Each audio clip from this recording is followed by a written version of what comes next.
இவ்வளவு பயான்கள் நடந்தும் அநியாயம் செய்யற கூட்டம் அநியாயம் செஞ்சு கொண்டே இருக்கு, மோசடி செய்யற கூட்டம் மோசடி செஞ்சு கொண்டே இருக்கு, மாற்றமான வேலையை செய்யறவங்க செஞ்சு கொண்டே இருக்கு. நீங்க பண்ற பயானம் நீங்க பண்ணுங்க, அது உங்களோட வேலை. பயான் பண்ணது உங்களோட பயான் பிசினஸ் அல்ல, இது பிசினஸ் அல்ல, இது ஒரு வியாபாரம் அல்ல. ஏனைய மார்க்கத்தில் உள்ள மார்க்கத்தை வித்து வயிற்று பொழப்புக்கு மார்க்கத்தை பாவிக்கிறது போல இந்த இஸ்லாம், இந்த குர்ஆன், இந்த ஹதீஸ், இந்த தீன் வயிற்று பொழப்புக்குள்ளதல்ல. மார்க்கத்தை வித்து சாப்பாடு ஆரம்பிச்சாங்கன்னா என்ன நடக்கும்? மார்க்கம் எல்லாம் மாற்றமாக சொல்லப்படும். வசதி உள்ள ஒருத்தர் வந்தா அவருக்கு ஏற்ற மாதிரி மார்க்கம் சொல்லுவார், ஏழை ஒருத்தர் வந்தா அதுக்கு ஏற்ற மாதிரி சொல்லுவார். இந்த ஒவ்வொரு வணக்க ஸ்தலத்துல பாக்குறமே, பணக்காரன் வந்தா சுருக்க உள்ளுக்கு எடுத்து அவருக்கு அவர் செய்ய வேண்டிய பூஜை கீஜை எல்லாத்தையும் செஞ்சு அவரை எல்லாத்தையும் செஞ்சு அனுப்புவான். ஏன்னா அவர்கிட்ட மொத்தம் பெருசா கிடைக்குமே, அவர்கிட்ட நல்ல ஏதாவது பெரிய ஹக்கொண்டு கிடைக்கும், அதிகமான பணம் கிடைக்கும். ஒரு கஷ்டவாளி வந்தா அவர் எல்லாம் கடைசிக்கு தான் வரும். எனவே இன்றைக்கு உலகத்துல மார்க்கம் துனியா நோக்கத்தோட மார்க்கம் வியாபாரமானதுனால தான் இந்த எல்லா மார்க்கமும் இன்றைக்கு மாற்றி அமைக்கப்பட்டிருக்கு. இந்த தீனுல் இஸ்லாத்துல அந்த வேலை கடைசி வரைக்கும் யாரும் செய்ய இயலாது. அப்படி யாராவது செய்வாங்கன்னா அவங்க வயிற்றுல நெருப்பத்தான் போட்டுக் கொள்றாங்க, அப்படித்தான் சொல்லணும். ஏனென்றால் அல்லாஹ் குர்ஆன்ல சொல்றானே, உதாரணத்துக்கு இன்னல்லதீன யாகுலூன அம்வாலல் யதமா ظுல்மன் இன்னமா யாகுலூன ஃபீ புதூனிஹிம் நாரா வஸயஸ்லௌன ஸஈரா. அநாதைகளோட சொத்துக்களை யாரு அநியாயமா சாப்பிடுறாங்களோ அவங்க வயிற்றுல நெருப்பத்தான் போட்டுக் கொள்றாங்களா. யாரு அநாதைகளோட சொத்துக்களை அநியாயமா சாப்பிடுறாங்களோ அவங்க வயிற்றுல நெருப்பத்தான் போட்டுக் கொள்றாங்க, அவங்க நரகத்துக்கு போவாங்க என்று குர்ஆன்ல அல்லாஹ் சொல்றாங்க. அதனால வியாபாரிகள் நிறைய அதிகமான மக்கள் நாங்க பார்ட்னர்ஷிப்ல பங்குல வியாபாரங்கள் செய்யறோம், பலர்கிட்ட பணங்கள் எடுத்து வியாபாரம் செய்யறோம், கொடுக்கல் வாங்கல் எங்கள்கிட்ட நிறைய வியாபாரத்துல எல்லாம் சொந்த சல்லியால வியாபாரம் செய்யறாங்க இல்ல, அந்த அளவுக்கு எல்லாரும் இல்ல. பெரிய பெரிய வியாபாரிகளும் கூட அவங்களும் எங்கேயாவது எடுத்து இப்படித்தான் போகுது. திடீரென்று எங்களோட பார்ட்னர் மௌத்தாவிட்டாரேண்டா அவர்கிட்ட கொடுக்கல், சில வியாபாரிகள் அவங்களோட கொடுக்கல் வாங்கல் அவங்களுக்கு தவிர வேற ஒருத்தருக்கும் தெரியாது. அது பெரிய மடத்தனம் மேலான சகோதரர்களே. எங்கட கொடுக்கல் வாங்கல் விஷயத்த ஒரு 4 பேர் விளங்கி இருக்கணும். எங்கட நம்பிக்கைக்குரியவங்க, மனைவிக்கு தெரியணும், பிள்ளை இல்ல எந்த புள்ள வயது வந்த பிள்ளைகளா இருக்கிறாங்களோ அவங்களுக்கு விளங்கி இருக்கணும். பாப்பா இப்படித்தான் கொடுக்கல் வாங்கல், மகன் நான் இப்படி வியாபாரம் செய்றேன், இப்படி எல்லாம் கொடுக்க இருக்குது, இப்படி எல்லாம் வர இருக்குது எனக்கு என்ற எல்லாத்தையும் 4 பேர் விளங்கி இருக்கணும், நம்பிக்கைக்குரியவங்க. இதுவெல்லாம் எல்லாம் எழுதப்படணும், எங்கட கொடுக்கல் வாங்கல் எல்லாம் எழுதப்படணும், எங்கட வியாபாரங்கள் எல்லாம் எழுத்து மூலமாக அமையணும். இன்றைக்கு அதிகமானவங்க எல்லாம் மண்ட குத்த ஆவினத்துக்கு பின்னால ஹசரத் மார்க்கிட்ட போறாங்க பத்துவா கேட்க.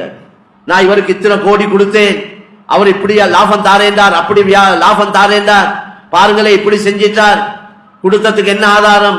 நம்பித்தான் கொடுத்தேன், அவரோட பேச்ச நம்பித்தான் நான் கொடுத்தேன். அவரு நேத்தா முந்தநாத்து கூட ஒரு முக்கியமான இடத்துல கொடுக்கல் வாங்கல் விஷயம், அது மார்க்கத்தோட சம்பந்தப்பட்ட இடம், அந்த மார்க்கத்தோட சம்பந்தப்பட்ட இடத்தை கூலிக்கு கொடுத்திருக்கிறாங்க, அங்கேயும் மோசடி. சுப்ஹானல்லாஹ், அல்லாஹ்ட பயம் இல்லாம போச்சேண்டா மார்க்கமும் விளங்காது. ஹதீஸ்ல வந்திருக்கிறது, இதா லம் தஸ்தஹி ஃபஸ்னா மா ஷீத், நீ உனக்கு வெட்கம் இல்லையேண்டா நீ விருப்பமானதெல்லாம் செய். உண்மையிலே வெட்கப்பட தகுதியானவன் அல்லாஹ் சுப்ஹானஹு வ தஆலா. உனக்கு அல்லாஹ்ட பயம் இல்லையேண்டா நீ வேண்டிய ஒன்றை செய் என்று ரசூல் ஸல்லல்லாஹு அலைஹி வஸல்லம் சொன்னாங்க. எல்லா நபிமாரும் சொன்ன ஒரு கருத்து தான் இது. இன்ன மிம்மா அதரக்க الناس من كلام النبوة الأولى, நபி சொன்னாங்க ஆரம்ப நுபுவத்துடைய பேச்சுகள், நபிமார்களுடைய பேச்சுகள்ல உள்ளது தான். உங்களுக்கு வெட்கம் இல்லையேண்டா, அல்லாஹ்ட பயம் இல்லையேண்டா நீங்க விருப்பமானதெல்லாம் செய்யுங்க. அதனால கண்ணியமான சகோதரர்களே,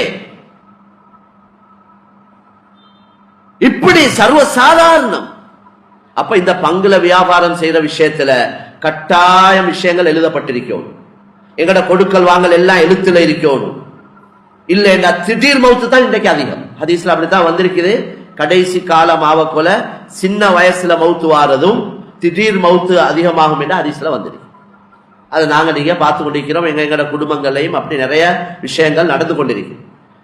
எங்கட இந்த உடல், இந்த எங்கட ஃபிட்னஸ், எங்கட ஜிம் கிம் எல்லாம் சுக்கு நூறா போயிட்டும் மவுத்து அல்லாஹ் நாடி இருந்தா எந்த அப்படித்தான் இன்றைக்கு மவுத்து இருக்கு. ஜிம்ல இருக்கவே மவுத்தா போறார், ஃபுட்பால் அடிச்சு கொண்டிருக்கிறார், பேட்மிண்டன் அடிச்சு கொண்டிருக்கிறார், அதே நிலைமையில விழுந்து மவுத்தாவுறார். அதனால இந்த ஒன்று நம்பிக்கைக்குரியது இல்லை. இந்த வாழ்க்கை மேலான சோதனை போலி வாழ்க்கையை தான் வாழ்ந்து கொண்டிருக்கிறோம். ஆனா எங்கட மவுத்துக்கு பின்னால எங்கட மனைவி மக்கள் குடும்பத்துடைய ஹக்குகளை சரியா ஏற்பாடு செஞ்சுட்டு போகணும். எங்கட மவுத்துக்கு பின்னால எங்கட மனைவி மக்கள் எங்கட மவுத்த நினைச்சு அலுவலத்தை விட எங்கட கொடுக்கல் வாங்கல நினைச்சு அலுவலவங்க எவ்வளவு பேர் இருக்கிறாங்க. இவர் இப்படி ஒரு மண்ட குத்த வச்சுட்டு போயிட்டாரு, இப்படி ஒரு பிரச்சனையை உண்டாக்கிட்டு போயிட்டாரு, இவ்வளவு கடன் கொடுக்க வைக்குதாமே, வீட்டுக்கு ஆட்கள் வந்து நிக்கிறாங்க, என்னென்னமோ சொல்றாங்க, வீட்டுல இருக்க இல்லாம இருக்குது. அன்றைக்கு சொல்றாரு, ஹசரத் நான் ராவிக்கு 12 மணி போலத்தான் வீட்டுக்கு போறேன், கடனாளி வீட்டுக்கு வர்றான், எனக்கு வயது வந்த பிள்ளைகள் இருக்கு, மனைவி இருக்கிறாங்க, தேவையில்லாத பேச்சுகளும் பேசுறாங்க. இதுக்கெல்லாம் காரணம் யார்? ஒரு கணவன்.